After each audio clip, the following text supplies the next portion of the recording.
The pen was cold where it met my fingers. "Just sign here, Mom," my daughter said, aligning the paper with the edge of the desk, as if straight lines could make a crooked thing honest. Her husband stood behind me with a hand on my shoulder, firm enough to steady, firm enough to bruise. I kept my smile, let my wrist tremble, and slid a folded note beneath the plexiglass to the teller. "Please help, this isn't voluntary." The teller's lashes flinched. Across the lobby, the branch supervisor lifted her head from a stack of forms. A moment later, the soft click of a latch broke the room's hum. Someone had locked the door. 3 months earlier, I was still just Elaine Porter of Tacoma, Washington, 68, newly widowed keeper of a restless hydrangea hedge and a plum tree that ripened all at once. My mornings belonged to the choir warm-ups at St. Bartholomew's and the quilting circle at the community center. Evenings, I kept my own company-made tea, wrote notes on index cards because the habit pleased me. Independence fits light at first. You only feel the weight when someone tries to take it off your shoulders. The first call came on a Tuesday after I'd set seedlings of marigold in the plot by the porch steps. "Mom, are you eating?" Melissa asked, voice poured thick over sugar. I could hear Adam in the background, perhaps reading something off a screen. "You're alone so much," she went on. "What if you fall?" You know how those stories go. I still climb the ladder every spring, I said, though it was only half true. Since Frank died, I left the gutters to the neighbor's handyman. And Mr. Patel next door checks on me. I wear the alert pendant he gave me even when I don't remember I'm wearing it. "That's not a plan," she said gently. "Adam says, well, he thinks we should look at how you're handling bills and medication. Nothing dramatic, just adjustments." Adjustments is a generous word. It suggests that the life you built only needs a seam taken in. Their visits began like casseroles, unexpected, steaming too much for one person. Melissa brought lentil soups. Adam brought a clipboard. While I set plates, they did a safety walk. The throw rug in the hall, the step stool beside the pantry, the corded phone hanging near the back door. Each object became a hazard as soon as Adam named it. "We're just being thorough," he said, kneeling to check the water heater setting as if the house were a marginal case for insurance. "He is a property claims adjuster. He lives by the angle things break. Mom." Melissa said, stacking mail to military precision, "You've got accounts at Rainier Bank, Harborview Credit Union, a brokerage, and 2 cards. It's a maze. If one autopay hiccups, you're paying late fees. Why not consolidate? I've balanced books longer than you've taught second graders," I said lightly. It came out wrong, contempt, where I meant comfort. She didn't flinch. "That's not the point," she murmured and patted my hand as if taming a small animal. The papers arrived with color tabs winking like confetti. "It's just a power of attorney," Melissa said, sliding the folder across the table. "Yellow for initials, pink for signatures, blue for dates." Adam stood hip-shot behind her with the air of a man who had thought through the objections and packed them away. We found a standard template. Adam's legal department reviewed it. Legal department sounded heavy enough to crush a doubt. I let the weight pass through me. "I'll have someone I know look at it," I said. "Just a precaution." The room cooled by 10 degrees. Funny how you can feel a temperature your thermostat doesn't record. "Don't you trust us?" she asked, and for a moment I saw the toddler who used to drag my old cardigans around the living room like capes. Trust is not a switch, I wanted to say. It is a savings account, and every pressure withdrawal shows up on a ledger. The calls picked up after I didn't sign. Morning check-ins, evening debriefs. "You missed Lily's recital," Melissa said one night. I checked the calendar under the telephone. There was no recital written there. "The pharmacy clerk said you looked confused," she added on another call. The clerk likely hadn't spoken a word to me beyond loyalty number. Saturday morning, I opened my pill organizer to find Friday's squares tucked beneath Tuesday's the multivitamin, where the blood pressure tablets should be. I hadn't made that mistake. The knowledge glowed iron hot and then cooled into something harder. I called Melissa anyway. "I'm worried," I said, and in that instant, it was true. I was worried about what someone else in my kitchen could do with their hands when I left the room to answer the door. "This is what we've been talking about," she soothed. "What if you doubled a dose?" That night, I moved room to room with a notepad and my reading glasses. Gas off, doors locked. Bills matched to statements, every check number ticked in blue ink. I've always kept the kind of tidy ledger that comforts auditors. Order is a kind of witness. Monday, Adam let himself in with Melissa's spare key. "Just passing through," he said, "though his office is 20 minutes north with a view of the Sound. Wanted to check the fridge. Expiration dates creep up." He set groceries on the counter like tribute and began opening cabinets. "What are you doing with the labels?" I asked when he'd lined my bottles on the table and began taking photographs. "We'll help you keep track," he said. "Melissa worries." Nothing about the word help felt like help. I called Daniel Ruiz because he is the kind of lawyer who still sends Christmas cards in his own handwriting and who brought Frank and me lasagna when the hospice bed came. Daniel told me to bring the folder. He read in silence, the skin at his temple tightening once or twice. Elaine, he said finally, this grants general authority over your finances, medical decisions, and if interpreted broadly, residential placement. There are narrower instruments when the goal is genuine help. This isn't one of them. Then what is it? Leverage, he said, and slid a legal pad toward me. We start a paper trail, write down dates, calls exactly what's said any concerned visitors who show up uninvited. Ask your primary for a cognitive screening. Clean documentation is boring until it isn't. Meanwhile, we draft a plan that keeps control in your hands if you need someone to step in temporarily. I thought of Melissa's slow, pitying smile, the way she looked at my hands, as if they were already forgetting the shapes of things. They will push, I said. That's the direction they're walking. He nodded. Don't announce anything. And if there's a setting where you can put their behavior on the record without a fight, take it. The hydrangeas were all air and green that afternoon, the blossom heads biting. I sat on the back step until the light left the rosemary. It's strange the way a house can feel both shelter and stage. From the kitchen window you can see the plum tree, and beyond it the fence that needs one new board. I made tea, put Daniel's card under the sugar bowl, and called my daughter. How are you today? I asked, practicing casual. Tired, she said. We were up late looking into some resources for you. Adam talked to a friend about a few things. Maybe we should swing by this weekend and help straighten out your files. It's a lot for one person. I have a system. That's not the same as having help, she said, voice turned to Velvet. Velvet can smother. We'll see, I said. We've actually carved out Saturday morning, she replied quickly. We'll bring bagels. Adam's friend can notarize some banking forms if you decide you want us as backup signers. It's simpler that way. Backup signers. The phrase has the mildness of chamomile. I had worked in the back office of a small hardware store for 22 years. I know the difference between an extra set of eyes and a second signature with full power. Still, I let the conversation idle, then end. After the line clicked dead, I dialed Daniel's emergency number and said the thing I did not want to have to say. They're coming with a plan. I need one too. Secure what matters, he told me. Gather the records you'd rather not have rifled. Keep copies where you can find them fast, and write everything down. The house sounded louder once I had instructions, as if the walls had taken a breath. I pulled the accordion folder from the bottom desk drawer and sorted deeds, copies of insurance, the letter Frank had written. The week before he left us, a few lines on unruled paper that had nothing to do with law and everything to do with witness. Those I placed in the fireproof box behind the wash sink, the one nobody notices because it looks like a toolbox with a broken latch. Bank statements and current bills I kept in the usual drawer. Let a performance proceed on the stage. The script would be elsewhere. Late, the radio caught some low station playing a jazz standard Frank used to hum when he waxed the Buick. I turned it down, wrote dates and times on a fresh page, and underlined the words I didn't want to forget: backup signers, notary, Saturday. In the morning, I went out and tied the drooping hydrangea canes to the fence with twine little green loops that gave the stems something to lean on. There is no virtue in collapse. On Friday, Melissa called at 8:11. We'll be there at 9 on the dot, she said brightly. Do you want poppy seed or sesame? Whichever you're already bringing, I said. I put the kettle on early and laid out the good mug's pale blue stoneware heavy in the hand. The accordion folder sat square in the center of the dining table beneath a new notepad. I opened a window because the house felt too still. The air that came in smelled like rain that hadn't fallen yet. I didn't make speeches to the room or promises to myself. I sharpened a pencil. Somewhere nearby, a train broke the morning, then stitched it back together as the sound faded. I closed the safe, slid the rug tight to the baseboard, and waited for the bell. The bell rang at 9:00 sharp. Melissa came in with the brightness people wear to funerals, all polite light on the surface, all purpose underneath. Adam followed with a leather portfolio that creaked like a tiny door each time he shifted it. He set a paper sack on my counter. Sesame and poppy seed, Melissa said, already unwinding the bag. We thought it would be nice to keep things simple. Adam rested his elbows on the dining chair back and surveyed the room as if it might try to hide something from him. I brought along some banking forms, he said. If you want us as backup signers, nothing invasive. Backup. I repeated, pouring coffee. I set out the heavy blue mugs and slid the sugar bowl a few inches, so Daniel's card lay half beneath it, half in shadow. It's just good practice, Melissa added. If an emergency happens, we can pay bills, keep the lights on. My friend Miles can notarize, so you don't have to make 2 trips. Where's Miles? I asked. Meeting us at Puget Sound Savings at 11, Adam said, as if telling me my own appointment. He flipped open the portfolio. Tabs winked from the edges of the forms, yellow for initials, pink for signatures, blue for dates. The same carnival colors as before. I took a bite of the bagel and let the sesame seeds stick to the roof of my mouth until the taste sharpened.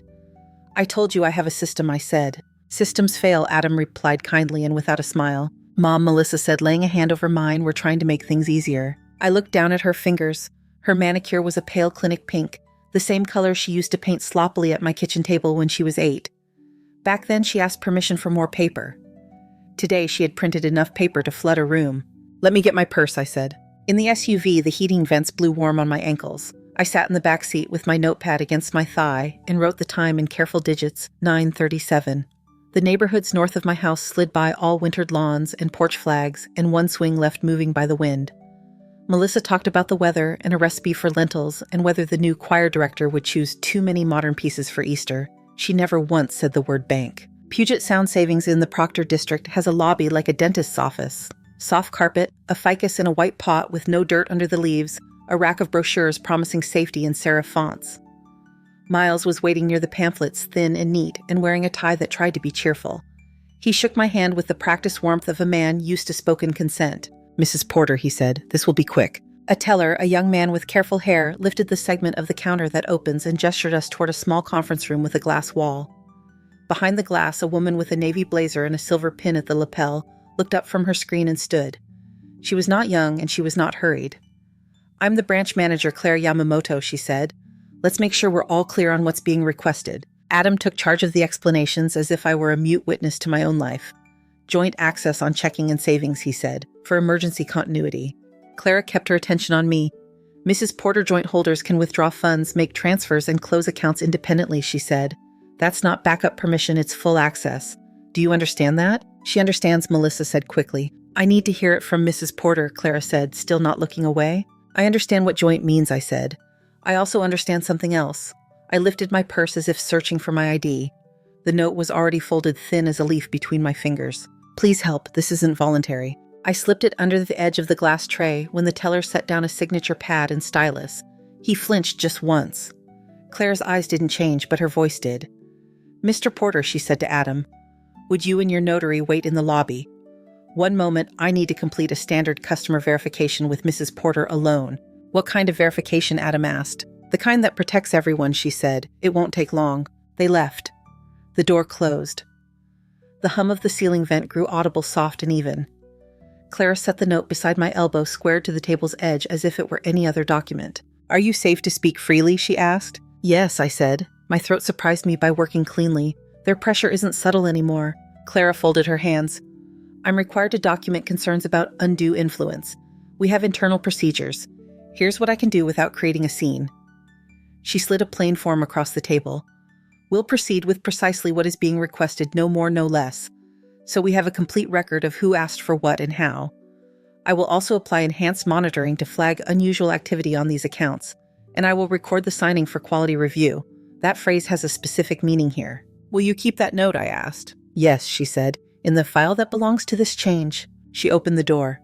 Thank you for waiting, she said to the lobby. Let's continue. Miles arranged his tools with the neat efficiency of a person who hates to repeat steps, stamped seal pad pen. Adam rolled his shoulders, then came around behind me and set his hand heavy as a paperweight on the cap of my shoulder. Mom's nervous around forms, he said to Clara. She gets overwhelmed. I'm capable of saying how I feel, I said. Of course, he said, and did not move his hand. Clara placed a small boxy device at the corner of the table, angled toward the papers. We record certain transactions for quality assurance, she said evenly. Everyone in the room is being recorded. She looked to Miles. He nodded. She looked to me. I nodded too. The first document was not a form at all. It was a page of acknowledgments printed in big letters with lots of white space, the kind of typography you give to an audience you don't want to accuse of not paying attention. Clara read aloud the sentence that mattered. Joint holders may initiate withdrawals and close accounts without the other holder present. She touched the line lightly with her index finger. Mrs. Porter, do you accept this? I accept that this is what this paper says, I replied. Miles cleared his throat delicately. We need a yes or a no for the record. Yes, I said. The word landed on the table like a coin. The stylus felt like a toy. I signed where the colors asked me to sign. Melissa's breath feathered the glass a little each time she exhaled. She was close enough that I could have counted the tiny threads in her scarf. Adam's hand pressed once one quick pulse private and meant for me not the camera. I kept writing. Names become lines if you write them often enough. Lines become habit. Habit becomes the only proof you were there. We moved to the next sheet, account numbers printed in 2 columns boxes to check for adjoint. Adam pushed to include the small savings account I keep for property taxes. If she's incapacitated, he said to Clara, we need to be able to pay county bills. Incapacity is a legal status, Clara said. Notary, please note the comment. Mrs. Porter, do you want to add joint access to the property tax savings? No, I said, checking only. Melissa started to speak. Clara lifted a palm not unkindly and looked at the camera to mark the decision. We went on. When the last pink tab disappeared and Miles had stamped the final rectangle with his careful press and lift, Clara slid a business card toward me. My direct line, she said. If you have any question about activity, any question at all, you may call. Adam reached for the portfolio, but Clara held the papers half a second longer than courtesy required, enough to make his fingers hover open in the air. Then she let go. Our back office systems will update by end of day, she said. You will all receive standard notifications. In the lobby, the teller who had seen my note flicked his eyes up and down, once a tiny acknowledgement that looked like nothing at all. The door clicked open with that same dentist office hush. Outside, the sky had thinned to a pale wash and the wind had come up off the bay hard enough to push leaves the wrong direction along the curb. The ride home belonged to Melissa. Now you won't have to worry, she said, relief, turning her voice almost giddy. It's so much better this way. Less to juggle. Less to drop, Adam added. I watched the back of his head and wrote 3 more words next to the time on my notepad. Camera pressure acknowledgement. At my house, Melissa rinsed the mugs and left them upside down on the drying mat, though I prefer the rack. Adam gathered the portfolio and the sack crinkled as he crushed it to throw away. You should rest, he told me. We'll handle the complicated stuff. I'm not tired, I said. That's good, he said, satisfied, as if I'd passed a small test designed by him. After they left, the house listened for a while. Houses do that. They hold the pattern of the people who just move through and then release it like a print fading when you lift your hand from a cool window. I took the accordion folder from the center of the table, set it on the desk, and placed the notepad on top. The pencil left a light smear where I dragged it, so I turned the page. I called the bank and asked for the branch. Puget Sound Savings Proctor, a voice said. This is Clara. Thank you, I said, for reading the words out loud. That's our job, she said. And sometimes it's more than our job. You have my number. I do. Good, she said, and we both let the line carry the silence for a second long enough to count it. I hung up and set her card next to Daniel's under the sugar bowl. The hydrangea canes ticked the fence in the wind. I wrote the details while they were still true in the mouth door latch, lemon-polished camera square, Adam's hand on my shoulder blade like a weight, trying to become natural. Then I capped the pen, put the kettle back on, though I didn't want more tea, and straightened the rug where it met the baseboard. Steam feathered the kitchen window and faded. I turned off the kettle I didn't want and listened to the house go quiet again. The blue mugs were upside down where Melissa had left them. I righted them one by one and set them back in the cupboard, mouth up the way I prefer. Then I sat with the checkbook, the notepad, and the phone. The banking app asked for a thumbprint and then yielded its little grid of numbers and arrows. There it was, a transfer stamped with the last night's date, $5,000, leaving my checking for an account that shared Melissa's last name and Adam's initials. The memo field said nothing at all, which is its own kind of sentence. I called the number under the sugar bowl.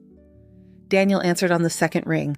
Already, he said. Already, I said. I read him the amount and the timestamp. Bring your ID, he said. Come now. The road to his office runs past the park with the iron elk and the line of maples that keep their brown leaves like a secret long after the others have given up.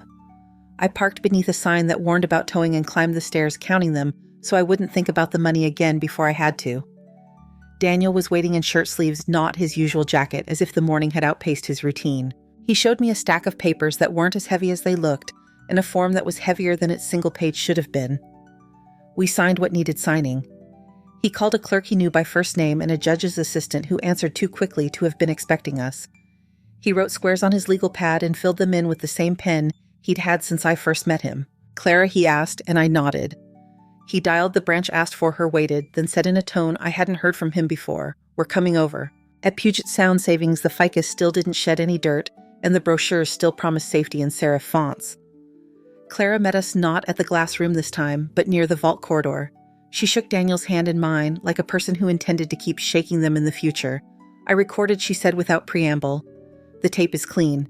We'll need that, Daniel said quietly. We're ready, she answered, and then turned toward the lobby where 2 familiar figures were coming in with a kind of momentum that doesn't look behind itself.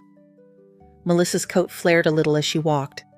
Adam's tie had the faint diagonal of someone who knots by feel. Mom, Melissa said when she saw me. We were going to call. We've been working on some things. Clara's voice cut cleanly through the lobby. Let's use the conference room. Inside the glass, Miles wasn't with them. Perhaps not every friend could be summoned twice in 1 week, But Adam had brought a man in a charcoal sport coat who looked as if he had practiced saying the phrase care coordination. He stayed in the hall when Clara shut the door. Daniel placed a paper on the table. "This is a temporary protection order regarding harassment," he said. "Effective upon service. You are served." Melissa stared at the words as if they might change while she watched them. Adam didn't read it all. "You're making a spectacle," he said. "No," Clara said, "we're making a record." She placed a small recorder on the table, the same boxy device angled at our hands. "This is standard quality control," she added for the microphone. Daniel set down a second document. "And this," he said, "is a court order freezing joint access to Mrs. Porter's accounts pending review. It authorizes the bank to restrict transactions initiated by parties other than Mrs. Porter. Manager Yamamoto, you may proceed." Clara nodded once. "We have internal controls ready," she said.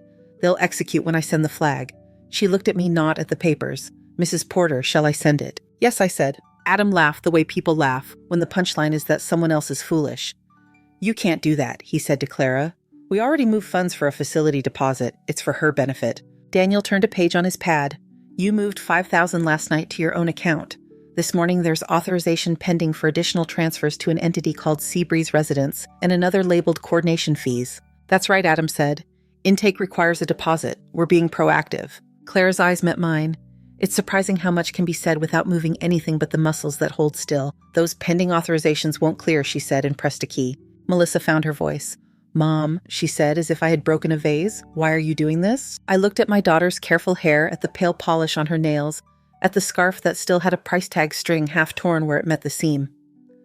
I thought of the 8-year-old who asked permission before she took another sheet of paper. "Because I do not consent to what you're doing," I said. "The deposit is refundable," Adam said quickly, as if we were haggling over a hotel room. "No harm done." "Not the point," Daniel said. He slid a small folder into the center of the table. "There's also an incident report from this branch documenting concerns about undue influence, and a recording of the signing, at which your hands were on Mrs. Porter's shoulders while she answered. Manager Yamamoto has preserved both. If necessary, they will be evidence." "You're spinning this," Adam said to Clara. "You're supposed to be neutral." "I am," Clara said, and her voice was so flat it had corners. "The record is the record." The door opened. A uniformed officer stepped inside. He had the tired kindness of someone who had been inside too many living rooms when televisions were still on. He glanced at Daniel's papers, then at Melissa and Adam. "You've been served," he said. "Please do not address Mrs. Porter unless she addresses you."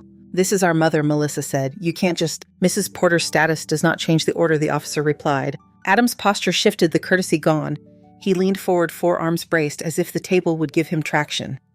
"Look at her," he said. "She's not thinking clearly. Last week she couldn't keep her pills straight." I felt the sting of that, not because it hit anything true, but because it was an insult to the way I line up the world. I let my hands rest flat on the tabletop so the camera would have them in the frame. "I'm managing," I said. "Mrs. Porter appeared lucid during the signing," Clara said to the recorder. "She asked appropriate questions and made a specific choice regarding which accounts to include." She looked at Adam. I would have noted anything else. Silence has a shape. It spread then like cold, poured very carefully onto a table so it won't jump its edges. Daniel capped his pen. The officer shifted his weight to the other foot. Melissa's breath fogged the glass a little. Adam's tie looked increasingly wrong. Daniel spoke first. "Here's what happens now," he said, and gave Clara a set of coordinates but not a speech. The order had a mechanism, and she knew how to use it. Melissa stood abruptly. "I'm not doing this," she said, voice roughened by something that wasn't crying yet. "I'm not."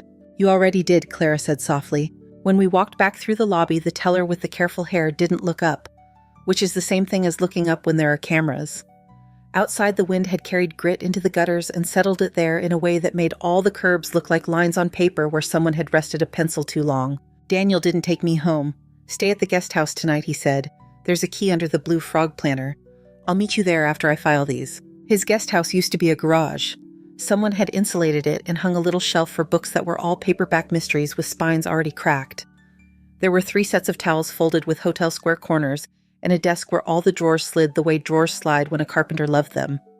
I set my purse on the chair and listened to the unfamiliar quiet until it began to feel like a quilt with a different pattern than my own, but the same weight. The phone started its day's work early.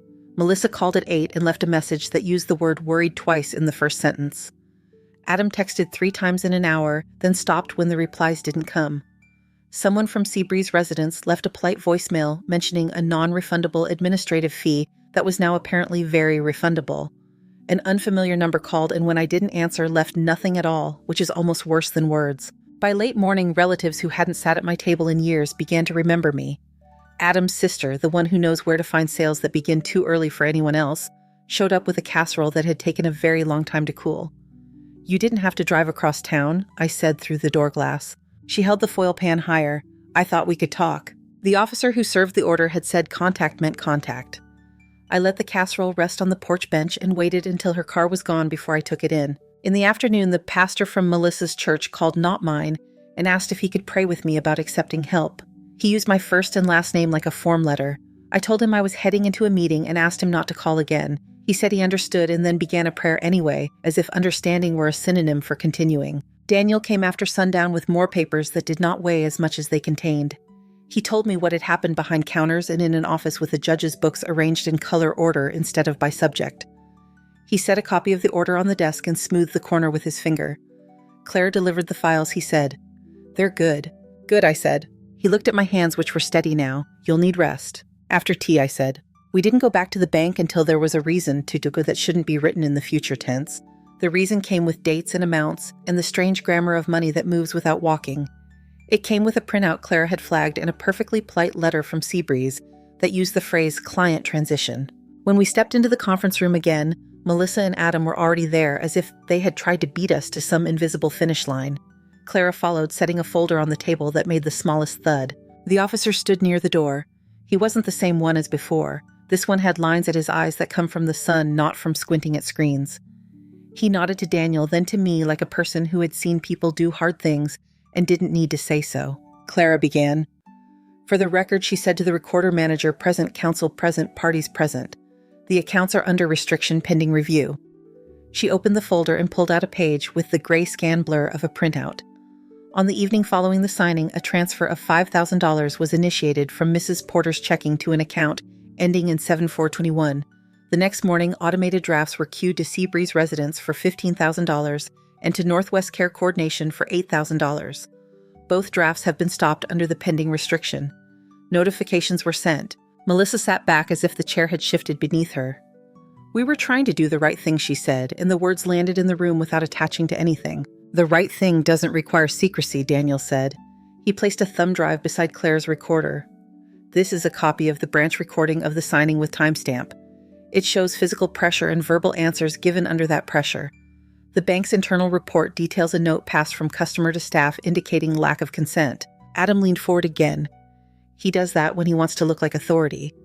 "Quality control recordings aren't admissible as..." "They are admissible as business records," Daniel said mildly, "and as corroboration. Let's not pretend we don't all understand that." Adam's shoulders squared for the argument he'd prepared. The officer cleared his throat, not loudly, but with the kind of weight that closes doors. "Sir," he said, "the order says you don't address Mrs. Porter. Address counsel if you need to speak. For the first time since the kitchen, since the bagels, since the first phone call." Thick with sugar, Melissa looked directly at me without the angle of pity. "Mom," she said, and then stopped. I waited. Sometimes silence is not a tactic, but a space where the truth might find room. "It wasn't supposed to be like this," she said finally. "I know what it was supposed to be," I answered. Claire's pen moved once across the page, a short horizontal stroke. "The restriction stands," she said. "Any attempt to initiate transactions will generate alerts. Mrs. Porter, you may close the joint access at your discretion. I have the forms." Daniel nodded. The officer watched the glass reflect our faces like a second set that didn't speak. Adam stood so suddenly his chair tapped the wall. "This is absurd," he said. He looked at Clara, then at the officer, then at me. "You're going to regret." The officer lifted a hand. "That's enough." Melissa rose more slowly. She pressed her lips together the way people do when they are holding back words that have already done their damage. She gathered her purse. For a sliver of a second, she raised a hand as if to touch my arm and then let it fall. Not in defeat, not in surrender, but in acknowledgement that there was nothing she could touch that would make what had been done into something else. They left. The door closed. Clara stacked the papers into a neat rectangle. Daniel exhaled not relief, not satisfaction, just air. When I stepped outside the bank, the bay wind had dropped, and with it the grit. The curb looked like a clean line again. Across the street, a dog lay on the sidewalk with its paws crossed, patient as a clock. I stood there until the light shifted on the ficus inside the window, which is to say long enough for the day to turn a degree. Back at my house later, the hydrangeas rattled their dry heads the way paper rattles when someone is reading in a different room. I went down the hallway and checked the baseboards again, not because anything had moved, but because the act of looking was an anchor. In the bedroom, the fireproof box waited behind the wash sink. I opened it to count what had never been and questioned the letter in Frank's hand, the deed, the grainy photograph of a Buick that hadn't started in cold weather since the year before he died. On the kitchen table, the notepad lay open. I wrote the date, then the words that would matter if anyone asked later: transfer deposit queued, restriction recorder order. I capped the pen and set it beside the sugar bowl so the line of objects pen card looked like a sentence. When evening came, I didn't turn on the radio. I boiled potatoes and mashed them with too much butter, then ate standing up because the chair looked like it belonged to a day that wasn't this one. I washed the pan and left it in the rack the way I like. The house settled its weight into the beams. The refrigerator made its regular click. A train somewhere far off stitched the air and then unstitched it again. I went room to room once more, not in fear, not in victory, but the way you walk through a place that has been yours and is yours still. Quiet arrived the way fog does on Commencement Bay, without asking, and all at once. Days folded into a routine that felt like my own handwriting. Choir warm-ups on Tuesdays, the hydrangeas trussed to their stakes with fresh twine, the blue mugs right side up in their shelf. The phone still rang, but less. When it did, I let the machine take its small breath and speak for me. The check from Seabreeze came in a windowed envelope that said, "Important," across the top. I slit it with the paring knife I keep in the drawer with rubber bands and old keys. Inside, the amount they had attempted to collect, now reversed, and a letter about miscommunication that did not mention who had miscommunicated. I logged the deposit on my notepad with the same neat digits I use for grocery totals. After I capped the pen, I set it beside the sugar bowl, so the 3 cards, Daniel's, Clara's, the new deposit slip, made a tidy row. Clara called once in the late afternoon, simply to say the flags were still in place, and every alert so far had been no action needed. She said it the way a nurse says a temperature is normal. We did not fill the silence with gratitude. She didn't ask about my garden, and I didn't ask about her day. We said goodbye with our names. In the spaces between those calls, I went back to small things. I replaced the frayed pull on the attic hatch with new cord and a fisherman's knot. I put the winter coats in breathable bags and hung moth sachets that smell like cedar and clean laundry. I found the string of lights Frank and I used to put around the kitchen window and checked each bulb, half expecting them to fail in sympathy and half expecting them to spite me by working. They worked. Lily's piano teacher mailed a recital program with my address underlined. I set it on the table and looked at it until the ink felt like a bruise, then put it beneath the sugar bowl, because too many papers in one place begins to feel like weather. On a Wednesday, the officer with the sun line stopped on the sidewalk while I was coaxing the hose onto its reel. He touched the bill of his cap. "Everything all right, ma'am?" "Yes," I said. "Good," he said and went on. "We do not always need more than that." The message I waited for did not come as a call. It came as a voicemail left at lunchtime, Melissa's voice level as a tabletop. "Mom, the kids miss you. If you want to see them, say when. We can drop them off. No apology, no argument. Just an opening the size of a Saturday afternoon." I drove to Wright Park that weekend and chose a bench with a clear view of the duck pond and a cedar trunk at my back.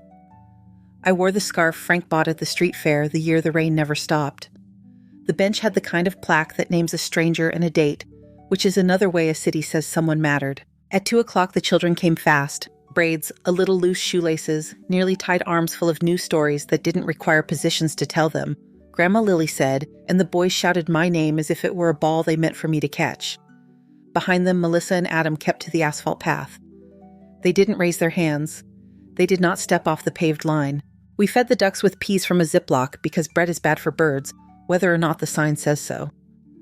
Lily showed me her calluses from practicing 2 small ovals that looked like shiny coins. The boys talked over each other about a classroom pet that isn't a pet and a science kit that smelled like a battery. We laughed at the ducks arguing as if they were important. When our agreed time was half gone, Melissa walked closer, stopped a few yards away, and spoke as if we were in a library. "We brought the Halloween boxes from the garage," she said.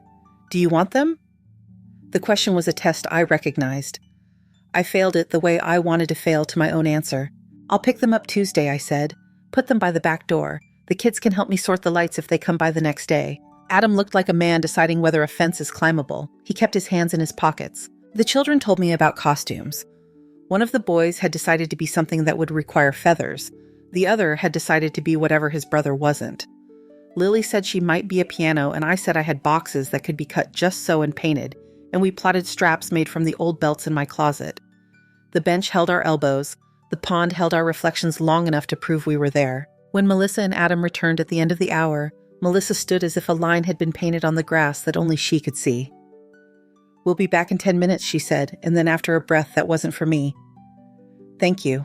I'll walk them to the path," I said. She nodded once. Adam watched a gull try to bully a duck and lose. On Tuesday, I drove to their house and parked at the curb. The Halloween boxes stood stacked by the side gate like small compliant furniture. I did not ring. I lifted the boxes into my trunk and waited to see if anyone would come out. No one did.